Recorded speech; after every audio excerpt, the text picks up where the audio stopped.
Nathan said to the king, "Go do all that is in your mind, for the Lord is with you." Now, who told Nathan to tell David that it's okay to build the house of God? Read verse 4. In the same night, the word of the Lord came to saying to Nathan, said, "Go tell my servant David, who told you to build my house?" Is Nathan right here? No, Nathan is not right.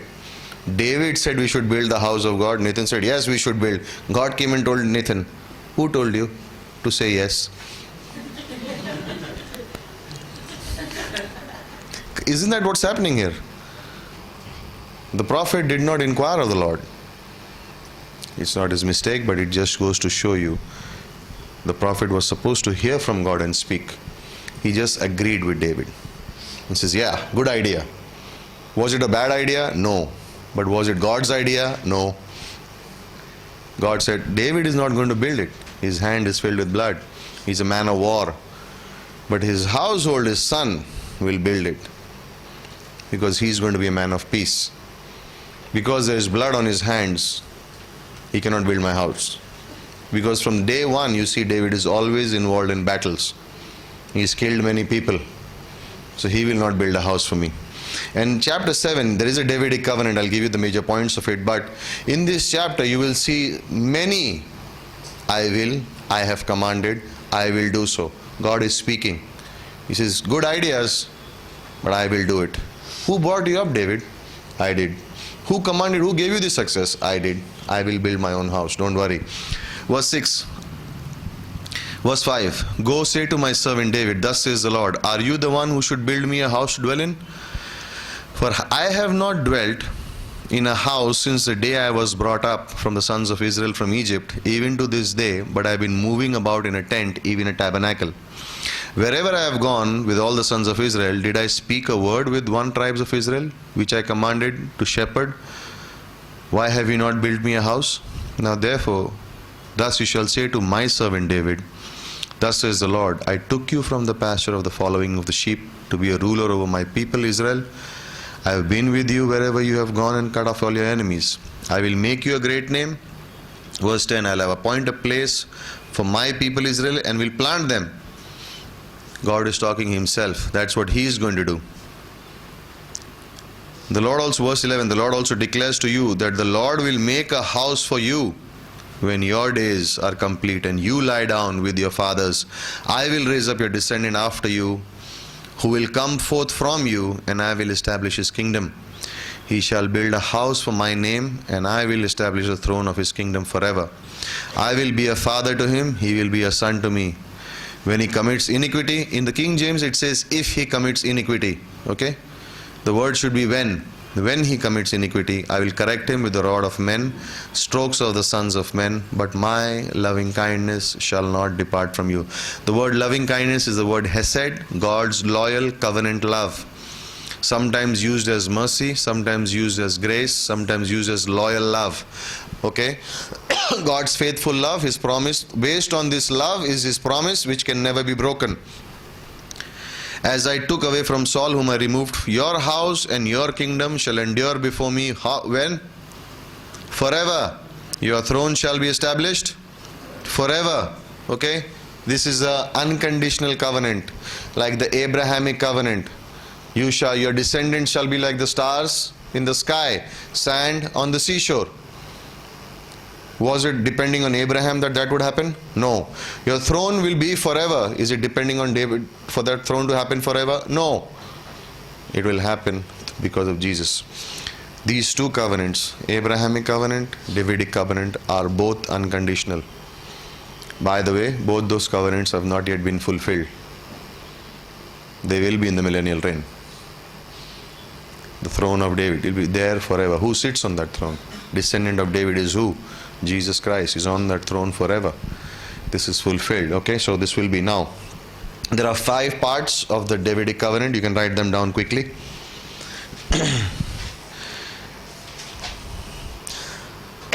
By the way, when you read 2 Samuel chapter 7, read Psalm 89. Psalm 89 is like a commentary on 2 Samuel chapter 7. Okay, so on the Davidic covenant. Okay, Davidic covenant is 2 Samuel chapter 7, verses 12 to 16. Remember this, okay? Why? 110% on your quiz. 5 parts of the Davidic covenant. First, there is a promise of dynasty, kingdom on the earth, promise of a throne, okay? Promise of a dynasty first. You will see the same in Genesis chapter 17. So point 1, there's a promise of a dynasty. Point number 2, there's a kingdom on the earth. The kingdom, Davidic kingdom on the earth.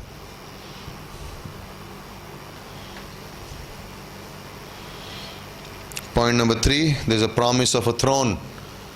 The throne will remain forever. So promise of a dynasty, promise of the kingdom on the earth, promise of a throne. Fourth, loving kindness, mercy, okay? The promise of mercy to David and his heirs who come after him. You will see in 1 Kings, you will see in Chronicles, you will see in all those books. So and so. But you did not follow me like my servant David. Every king following from here is compared with David. He was a man after the heart of God, just like David, just like his fathers David.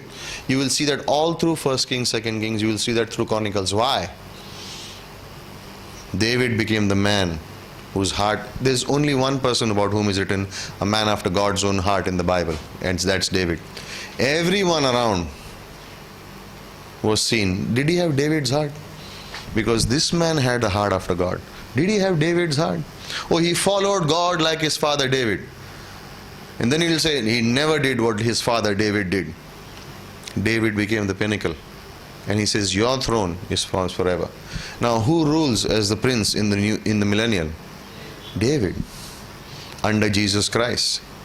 Man after God's own heart. You will see that promised Davidic covenant coming to pass in the millennial reign. In the 1,000-year rule reign from Jerusalem. Promise of dynasty. Jesus Christ comes to the line. Kingdom on the earth. Millennial kingdom. Promise of a throne. Jesus on the throne. David as the prince. Loving kindness. Is Israel still in the land? Israel is still there in the land. The descendants of David are still there. They are still there. Whose promise was it? God will keep them as a nation. God will keep them. It's still being fulfilled. And finally, there are promises to Solomon, verse 12. I will raise up your descendants after you who will come forth from you, and I will establish his kingdom. Okay? His kingdom. Okay? My covenant, yes. Sorry? Fifth one, promises to Solomon. To Solomon. So there are promises about the dynasty, kingdom on the earth, throne, loyal love, Hesed, which is mercy, and Solomon. Promises to Solomon. Okay? He will raise him up. Okay? So verse Psalm 89. Read Psalm 89. And all the promises that were given to Abraham are now given to David. If you compare, if you read Genesis 15 and you read those portions of scripture, and then you read 2 Samuel chapter 7, you will see the transfer is now taking place.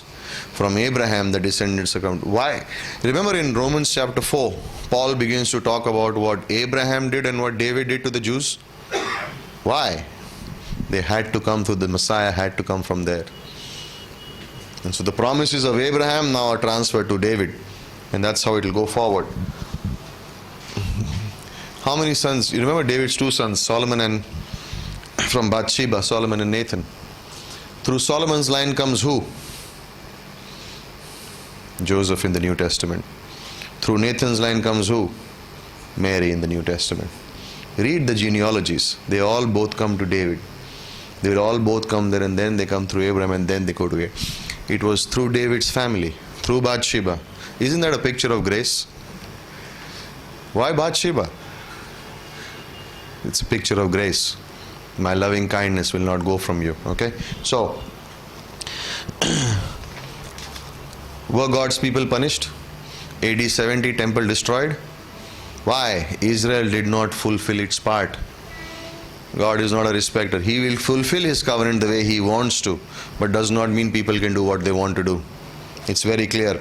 To understand this, the new covenant also, you can find the new covenant in Jeremiah chapter 31 verses 31 to 34. Write it down, read it. Abrahamic covenant, Genesis 15. Davidic covenant, 2 Samuel chapter 7 verses 12 to 16. And then new covenant, Jeremiah 31 verses 31 to 34. Read, memorize these three, okay? Jeremiah 31 verses 31 to 34. Okay? Hebrews chapter 8, just write these verses down. Hebrews chapter 8 verses 6 to 9. And Hebrews chapter 8 verses 6 to 9 explains why God chastised Israel, because Israel did not fulfill its part. Okay? God will always deal with his people based on grace and mercy and not on the law. He always does that even today. He deals with his people based on grace and mercy.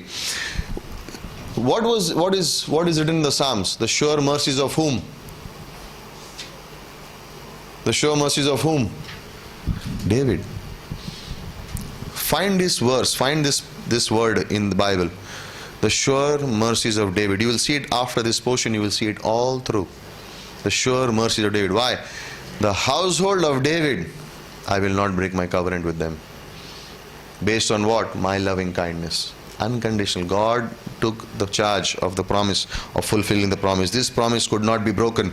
It continues in Jeremiah chapter 31. So read that. Sorry? No, this is new covenant it's called. Jeremiah 31 is called new covenant. Okay? So Psalms 32. This is your home reading. Psalms 32.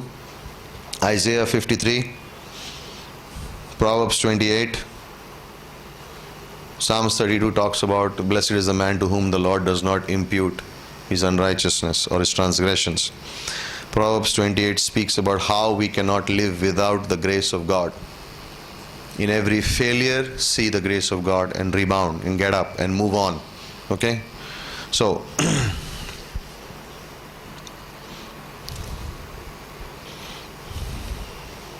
4 reasons why David is a type of the Messiah. 4 reasons why David is a type of the Messiah.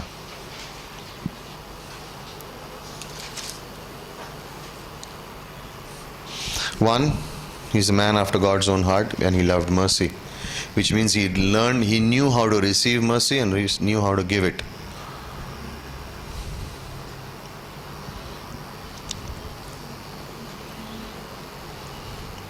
Second, he was a shepherd to his people. He was a shepherd to his people, which means he was always concerned about the kingdom. Okay? And you see, this is a picture of Jesus Christ here. Okay?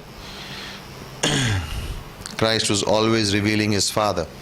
He was always concerned about people, always directing them, talking about the kingdom life. Third, he loved others. And when you write others, in bracket write enemies. Everyone knows how to love their friends. David was a master in loving his enemies. You see Saul, you see Abner, you see Ishbosheth, you see those names, and you see how David dealt with them. They went against him, but you see how David dealt with them. He loved them. He was in a way concerned. Remember Abner? Abner said, I'm coming down to meet you. He said, okay, you are against me, but come, we'll sit and eat together. He does not kill Abner. He does not go out and kill all of Saul's kids. Was Saul his enemy? Of course he was. Does he go and kill Saul's kid after he becomes king? No, he does not. He knew how to love his enemies. Did Jesus know how to love his enemies? He taught us that, right? And then fourth, he ruled in justice and righteousness. Ruled in justice and righteousness. David is a type of Christ. Solomon is a type of the church. Okay? And David taught Solomon. But Solomon was like an encyclopedia. He knew everything. He asked God and God gave it to him. So David is a type of the church. Solomon was blessed because of whom? David. The church is blessed because of whom? Jesus Christ. Okay, so that's where you take that. Don't take it any further. That's enough. Okay. Right, so you will see a lot of I wills in the chapter 8. And these are all of David's campaigns. Okay. There are 5. Remember, David goes and attacks. It came about, David defeated the Philistines, subdued them. There are 5 kingdoms that are mentioned here. 5 nation people groups. First, Edom, Moab, Philistines, Assyrians and Ammonites.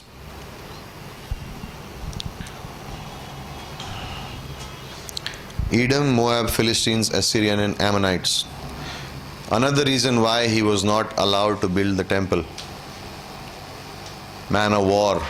And you see David's life, his campaigns, he is always on the offensive. He goes and attacks. He goes and attacks. He does not wait. What was Saul's strategy? Man of flesh. He would wait. If someone attacked, then he would go and fight. Here, David does not. He goes and attacks. Now, in your manuals, page 42, 41 onwards to 44, there are two different maps. Go home, see them, not now. But these will talk about how David expanded his kingdom, the places that he would gather now. He defeated these 5. Not now, later. Okay? So, right? And then verses 15 to 18. Okay? So, David is considered in here, in this portion, man of blood. Solomon is considered man of peace, and therefore David shall not build the temple. Chapter 9 is also the grace chapter. He shows his kindness to Mephibosheth. Okay? Mephibosheth, his kingdom is expanding. He's establishing his garrisons, all those places. And then suddenly he begins to think. He begins to think about something.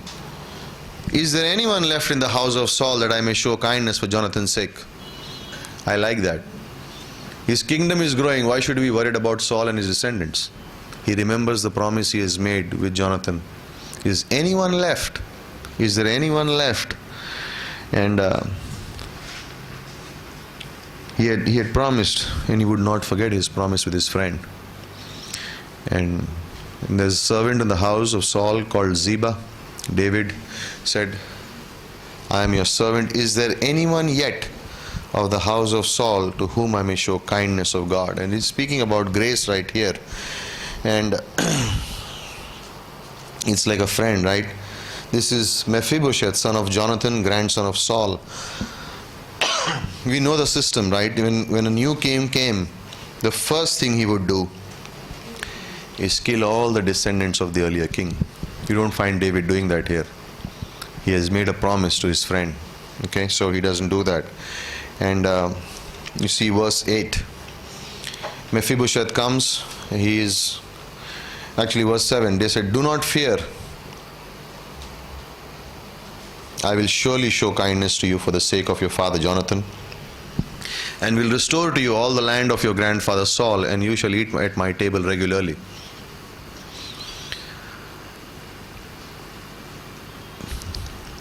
Again he prostrated himself and said, what is your servant that should regard a dead dog like me? Mephibosheth, we know, was lame in his feet.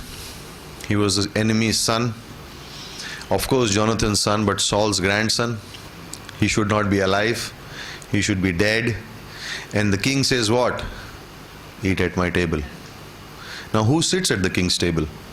All his military commanders, all the men of importance. And who is coming there to sit with him? Mephibosheth. What is that a picture of? Where are we seated? With whom? Should we be sitting, have that privilege to sit with Christ in heavenly places as we are living on the earth? No. The book of Ephesians brings out this positional truth. And this is a great story here. That is why we say David is a man, is a type of Christ. His enemy becomes his own man. And he says, you will sit at my table and you will eat with me. Okay, I intend to show. Here are a few points that you need to write down. First one, believers need to recognize that even we are crippled in the sight of God. That's a good one. We are also crippled in the sight of God. Think about this. All David's men, mighty men, would sit at the table to eat, and here comes this Saul's grandson. And they would say, he's come again. His grandfather was always trying to kill our king. And where is he coming? He's coming and sitting at the same table. So Romans chapter 3 verses 15 and 16 was our biodata. Romans 3 actually. You can read from 10 onwards. It's every human being's biodata of who we were earlier. But we are now seated at the table of Christ. We are seated in the heavenly places with Christ Jesus. Okay? So, Some good psalms to remember, read through during when you understand the story of 2 Samuel 9 is Psalm 56, 73 and 116. Psalm 56, Psalm 73 and Psalm 116. Just go through them, okay, and you will, right? Now, did David know Mephibosheth personally? But yet he did what? Gave him grace. God gives us grace. For whose sake? Christ's sake. David gave grace to Mephibosheth for whose sake? Jonathan's sake. Okay, so we learn, we get grace. God gives us grace. Why? Because of what Christ did for us. Right? So, thirdly, do you ever see David talking about the lameness of Mephibosheth? One. Second, first, we are all crippled in the eyes of God. Second, we get grace from God because of Christ. Third, David never mentions Mephibosheth's lameness. And speaks from Hebrews chapter 10 verse 17. Their sins and their iniquities I will remember no more. If God forgets your sin and your iniquities, you don't remember. And don't remember someone else's also. Right? We are all expert in remembering someone else's sin. He did this, she did this. God says his sins and iniquities I remember no more. David never mentions. Hebrews chapter 10 verse 17 is the verse that we quoted. Hebrews chapter 10 verse 1770.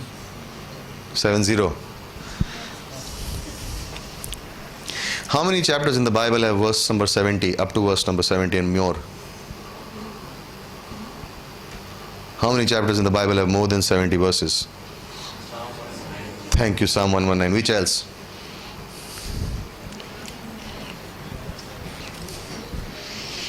Verse 4, point number 4. Did Mephibosheth talk about that I am lame again? Doesn't talk about it. Why? Where is he seated now? With the king at his table. Don't worry about which chapter has 70 verses. Focus on the fourth point. People are still thinking, 70. Fourth point, Acha. He doesn't talk about it, okay? Who are they talking about at the table? When Mephibosheth would come, who would they talk about? Jonathan. I think David would talk about and tell his, hey, Mephi, tell me about your father. Why? He loved Jonathan. There was no talk about what Saul did. There is no talk about, I'm thinking. But you don't mention. Who are they talking about? I think David wanted to know more and more about Jonathan. Because he missed a lot of time with Jonathan because he was running away. And maybe he wanted to know. Maybe, I don't know. But we can think about it. But what do I think? This point tells you one thing very clearly. Forget about what happened in the past in your life. Let go of it. When I was an unbeliever, I used to do this. When I was an unbeliever, I used to do that. When I was an unbeliever, I used to live like that. But now things have changed. We don't want to know what you did when you're an unbeliever. Let go of that past. Don't live with that. Don't live with your past. Don't allow your past to take control of your future. People today as believers, God does not remember their past, they remember it. They're thinking about it all the time. Oh, I was like this first. What if somebody finds out? Yeah, so what if somebody finds out? Let them find out. None of us have a good record behind. Some do, but what am I trying to say? Don't let that pass. I used to be this way. I used to be that way. This was the problem in my life. Forget it. Hebrews 10:7. I don't remember, God says. Why should you remember? You know why? The moment you start thinking about your past, in your present you won't do anything. It will paralyze you. Remember when these men, remember Pastor said yesterday, certain men are coming from mission fields. One used to be a robber. Remember those things? If you talk to these people, you will never know who they were because if they've forgotten it, that's who we were. Who cares what we were? Now we are with Christ. We see these men. They will give, when they give their testimonies, you'll know who they are. Amazing. Anyway, finally, none of the other people on the table talked about Mephibosheth's lameness. No one. David did not talk about it. Mephibosheth did not talk about it. Others didn't talk about it. We don't talk about other people's faults. David didn't talk about it. He was more occupied with Christ. Mephibosheth didn't talk about it. He was not concerned about his past. Why? Where is he seated now? At the king's table. Where are you now? You are with Christ. Ephesians chapter 1, 2 and 3. You are in Christ. Christ is in you. Be occupied with that. Don't be occupied with your past. I used to be like that. I used to be like that. And don't be proud also about it. Some people talk about their past as if he's very much proud. I used to be a gangster. And then gangster. Anyway. Why did I say that? Okay. So, right? 1 Corinthians 13. Love. It was love that ruled David's heart. It was grace that was always on his mind. It was mercy that he always gave. He forgave his people. That's why he's a picture of Christ. And the idea is, when you're talking about so much why, that's what we ought to be too. Is as simple as that. That's the whole point. Chapter number 10. He defeats Amnon. Sorry? Fourth point, verse number 70. No. Mephibosheth did not talk about his lameness, and the others on the table did not talk about Mephibosheth. You don't hear about that. That's 5. Cripple. Point number 2 is? Grace. Third, David doesn't talk about Mephibosheth's lameness. Mephibosheth doesn't talk about it. Others don't talk about it. Basic idea is everything in our relationship to Christ, past, Ephesians, okay? Also Romans chapter 6, 7 and 8. If you can go through those chapters, amazing. Chapter 10 of 2 Samuel. Are you all okay? Good. Ammonite wars. You see in 1 Samuel chapter 11, 1 Samuel chapter 11, Saul had defeated the Ammonites. It happens here again. Okay, so nothing much to cover here. You can just go forward. Chapter number 11. And this is David's crimes within the kingdom. Okay, so now please understand, whenever we come to this chapter, David sinned. I know. You know what it is? It's like this whole thing. Kidhar gaya?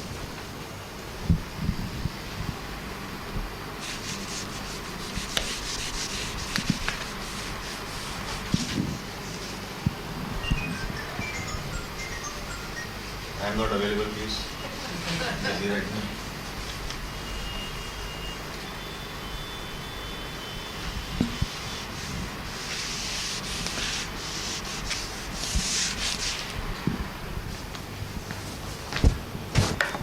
Okay, 2 Samuel chapter 11. Then it happened in the spring, at the time when kings go out to battle, David sent Joab and his servants with him and all Israel, and they destroyed the sons of Ammon, besieged Rabbah, but David stayed at Jerusalem. When evening came, David arose from his bed, walked around the roof of the king's house, and from there he saw a woman bathing, and the woman was very beautiful in appearance. So David sent, inquired about the woman, and said, "Is this not Bathsheba, the daughter of Eliam, the wife of Uriah the Hittite?" David sent messengers, took her, and when she came, he lay with her. And when she had purified herself from uncleanness, she returned to her house. The woman conceived, and she sent and told David, and said, "I am pregnant." And David said to Joab, "Send me Uriah the Hittite." So Joab sent Uriah. And we see this story here. Now, you know what this story is in the life of David?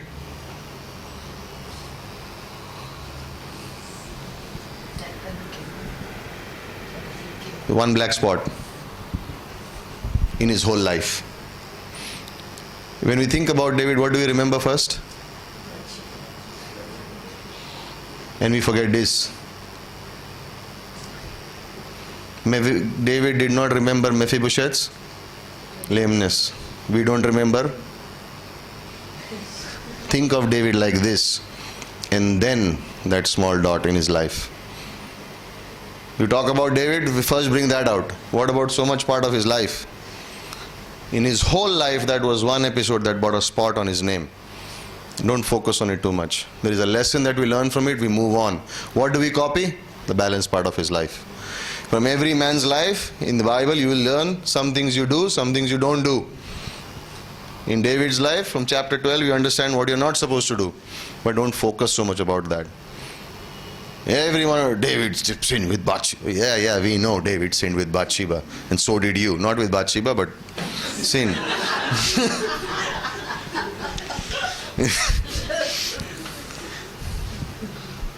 Men, if you look at a woman with lust in your heart, same sin committed. So, what is the point of the whole thing?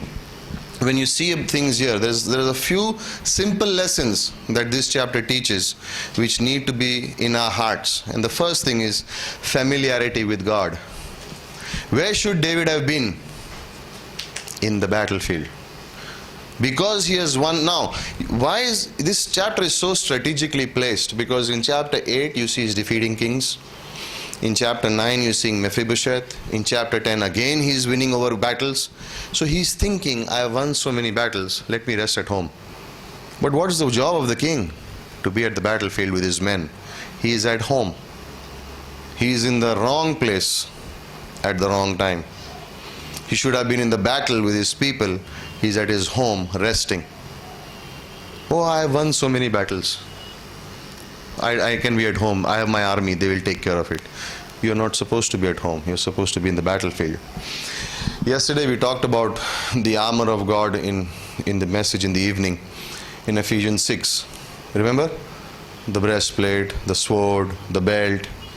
And in the picture, and we said this thing in the message, the Roman soldier was allowed to take off the helmet, the breastplate, the sword, and rest. The believer is not allowed. He is supposed to have that armor on him all the time. Because the enemy is not flesh. Is not man in front of you. It's supernatural. So as a believer, you don't say, I will wear the belt of truth tomorrow. I will take the shield of faith after 1 week. Conference is over. Let me take out the helmet of salvation.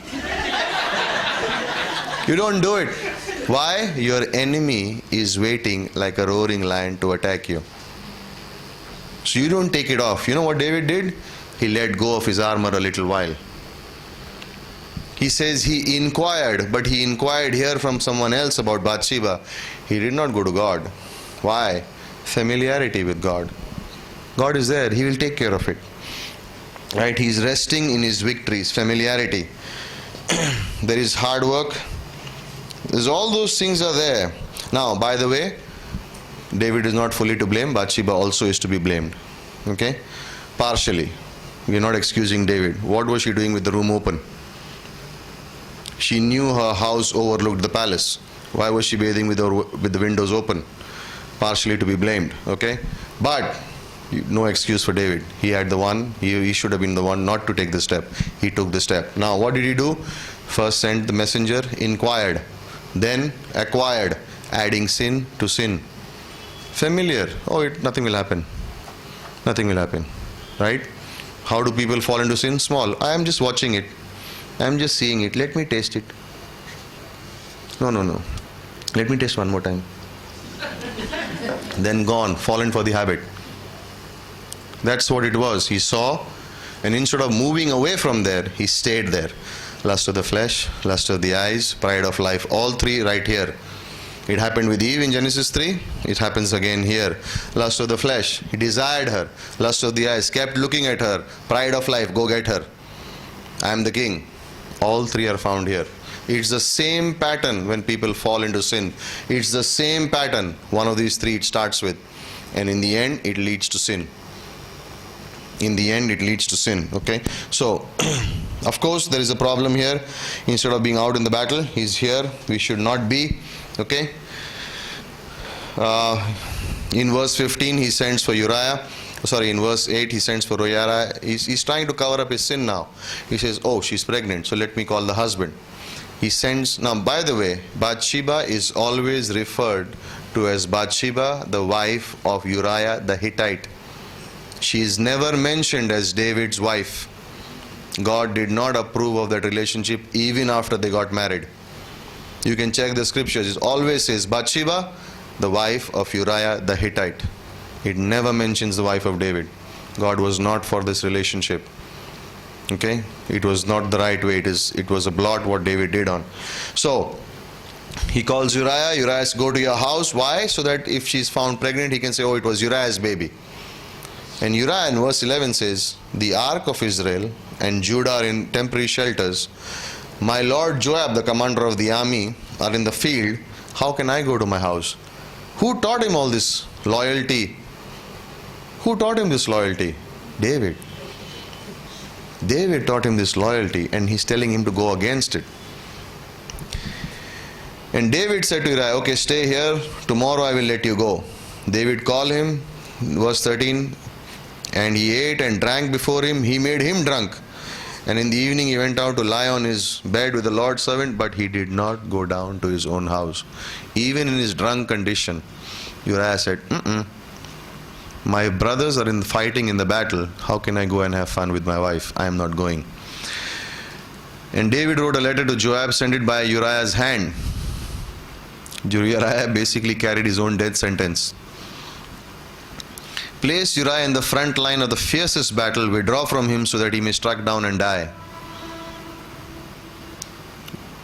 I don't know what must be going on in his mind when he was written this, and then given it to Uriah in his hand and said, here, take this, give it to Joab. What was he thinking? He was adding sin to sin. You see how he's adding sin to sin? He tries to cover up one, he does another. He tries to cover up that one, he adds another. So Joab kept watch in the city. He put Uriah at the place where he knew they were valiant men.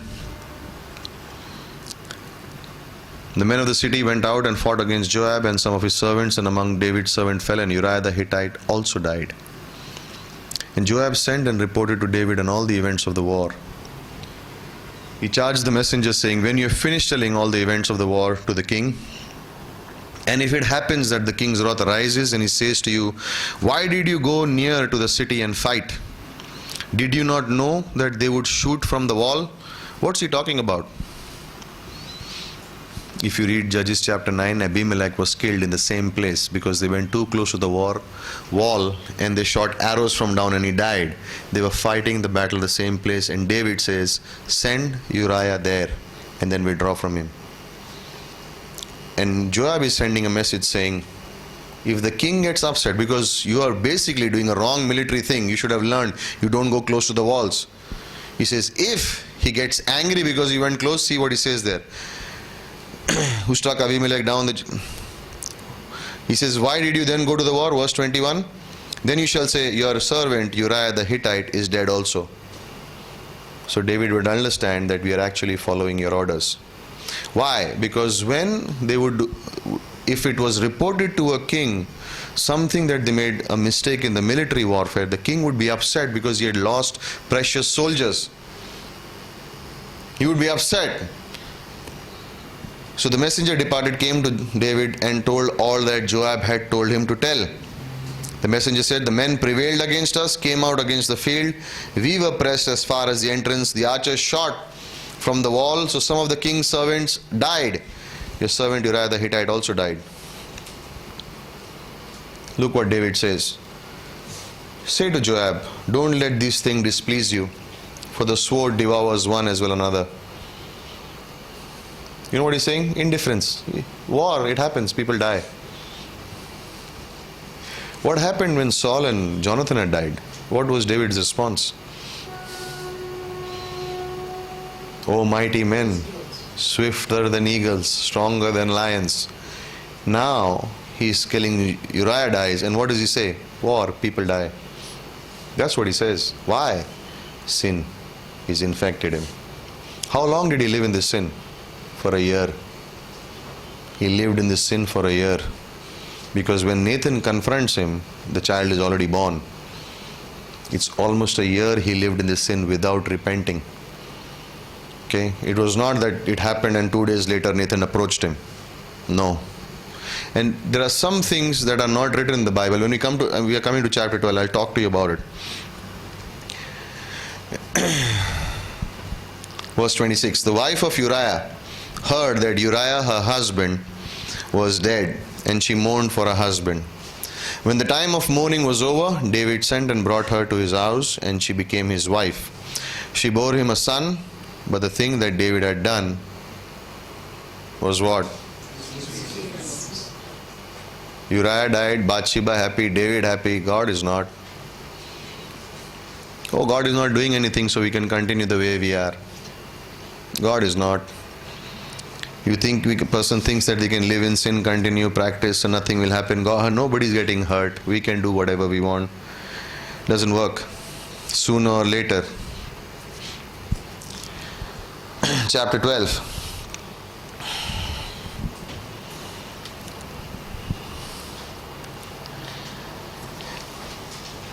If Jonathan was around, do you think this would have happened? Interesting, isn't it? If Jonathan was around, would Jonathan have allowed David to stay in the palace? He would have said, what are you doing? You have to go fight a battle. You see, the need for that man, the need for Jonathan. David never had. Was Joab David's commander? Is known to him for many years. Do you think the news had spread that people knew what was going on?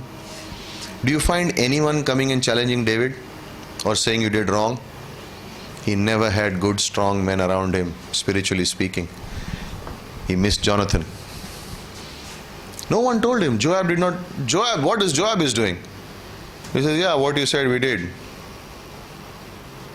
No one says a word to him. They did not rebuke. No one said anything about it. Everyone quietly knows what's going on. And David. And by the way, there are a few psalms that if you read, there was a time, I think it's Psalm 6 and Psalm 32. David falls sick. There's a time when David falls really sick. Psalms chapter 6, I think, right? Verse 2. Be gracious to me, I am pining away. Heal me, my bones are dismayed. My soul is dismayed. Rescue me, save me because of you. There was a sickness that came upon David during this time. See Psalm 32. These psalms are written basically during this time frame. Psalm 6, Psalm 32.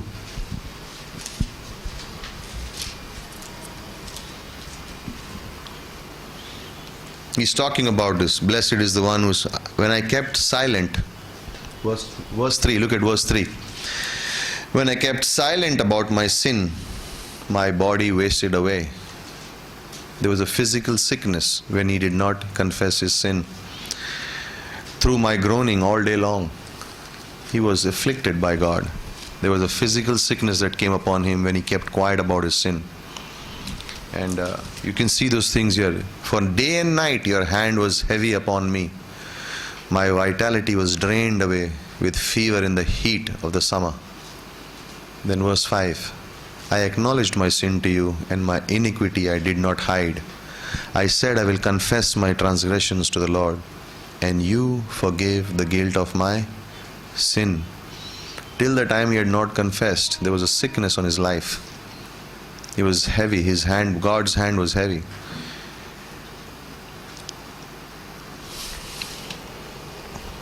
Chapter 12, Nathan comes into the court. And the Lord sent Nathan to David. And he came in. Now, where does Nathan come? Where is David at that point in time? Where do you think David is sitting? I think he was sitting in his court with all the men around him. The whole court is there. I would like to think, because that's where the prophet would come to meet the king. In his courtroom, not in his private chamber. He says the Lord sent him to him. And so maybe the army guys and everyone is sitting right there, and Nathan comes and he says this story. There were two men in the city, one rich, one poor. Rich had many flocks. Poor had nothing but a little Eve lamb which he brought up nourished. It grew up together with him and his children. It would eat of his bread, drink of his cup. It was like a daughter to him. Now a traveler came to the rich man. He was unwilling to take from his own flock to prepare a wayfarer for who had come to him. Rather, he took the poor man's ewe lamb and prepared it for the man who had come for him. David's anger burned greatly against the man, and he said to Nathan, as long as the Lord lives, surely the man who has done this deserves to die. He must make a restitution for the lamb fourfold, because he did this thing and had no compassion. Why this story of a lamb and rich man and poor man? Why the rich man, poor man, lamb story? David was a shepherd. He would instantly know what was wrong. So God used Nathan to send him and took out a story from what David would understand easiest. He talked about sheep. David, a shepherd, he said, oh no, this should not be done. Put the man to death fourfold. Verse 7 is good. You are the man. What? Me?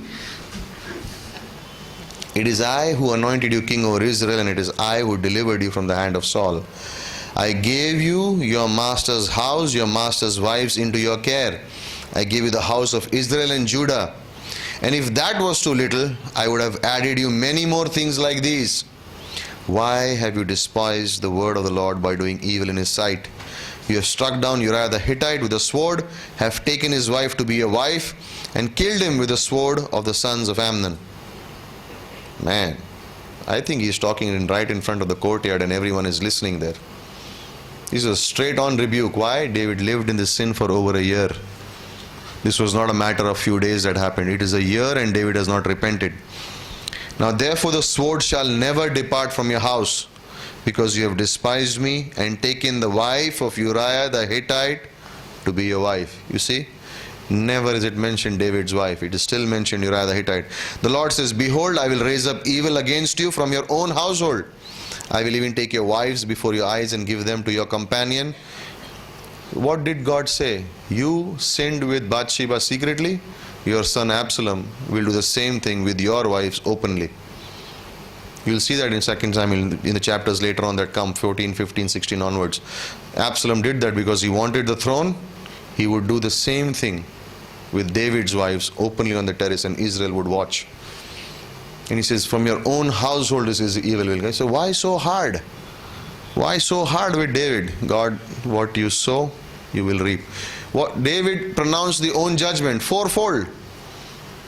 His son, who's born now, will die. Amnon, Tamar, and Absalom, all of them will die. Fourfold. You killed Uriah, four taken from your own home. God, all those four will die. Who said it? David himself said, fourfold. God said, the sword will not depart from your house. It will happen to your home. Straight away. No respecter of people. Just because he's the king, just because doesn't mean he can do anything he wants. And there is no mention, David inquiring of the Lord here. But what the beauty is here, you also see the grace of God. The moment he confesses and changes, who is born to Bathsheba?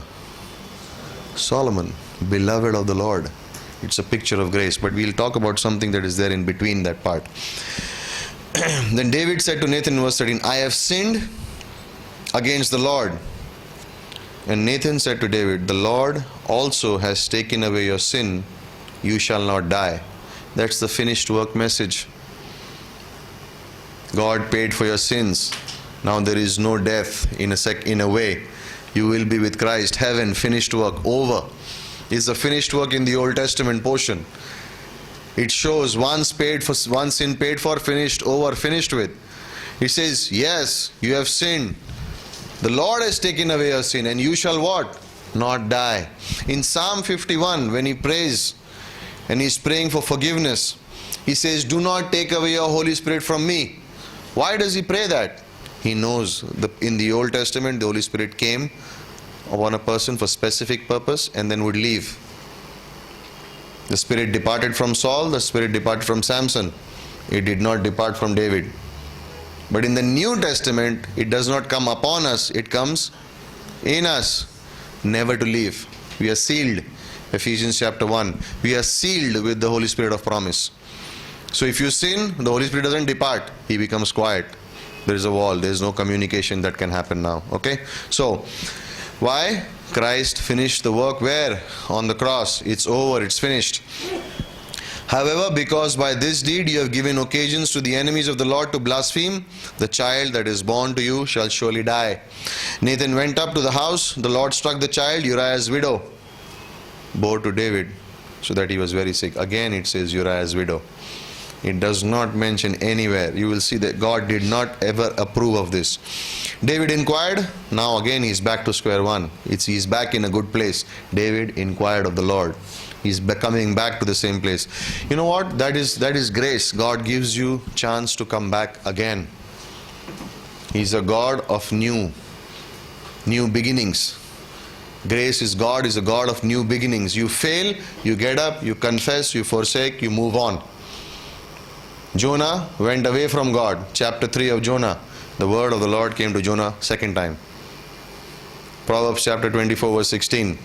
The righteous man falls 7 times but gets up again. Why? He gets up because of the grace of God. He gets up because of the loving kindness, the unconditional love of God. He gets up again. It does not mean that I sin so that I will get more grace. Romans chapter 5 verse 20. Shall I sin more so that grace may abound? Chapter 6 verse 1. No. No. But when you do, use the grace of God, rebound, come back. It does not mean God lets go of the consequences, by the way. The child died. The child died. David therefore inquired of the Lord. That David prayed, fasted, went and lay all night on the ground. The elders of his household stood beside him in order to raise him up from the ground, but he was unwilling and would not eat food with them. 7th day the child died. The servants of David were afraid to tell him the child was dead, and they said, behold, while the child was still alive, we spoke to him, he did not listen. How can then we tell him that the child is dead, since he might do himself harm? David saw that the servants was whispering. He perceived the child was dead. So David asked his servants, is the child dead? And they said, yes, he is dead. David arose from the ground, washed, anointed himself, changed his clothes, came to the house of the Lord, worshipped, came to his own house. Here is he requested. They set food before him and he ate. And the servant says, what is this thing you are doing? The child was alive, you fasted and wept. The child died, you arose and ate food. He says, while the child was alive, I fasted and wept, for I said, who knows, the Lord may be gracious to me, that the child may live. But now he has died, why should I fast? Can I bring him back? I shall go to him, but he will not return to me.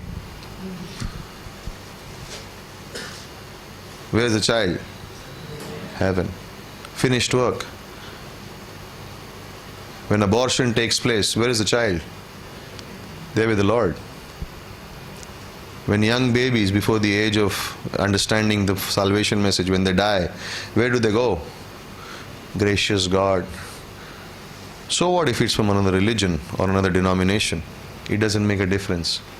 When the child dies, and a 4-year-old will never know the truth of the gospel. So if they die, should God send them to hell? No. They will be with the Lord. He's a gracious God.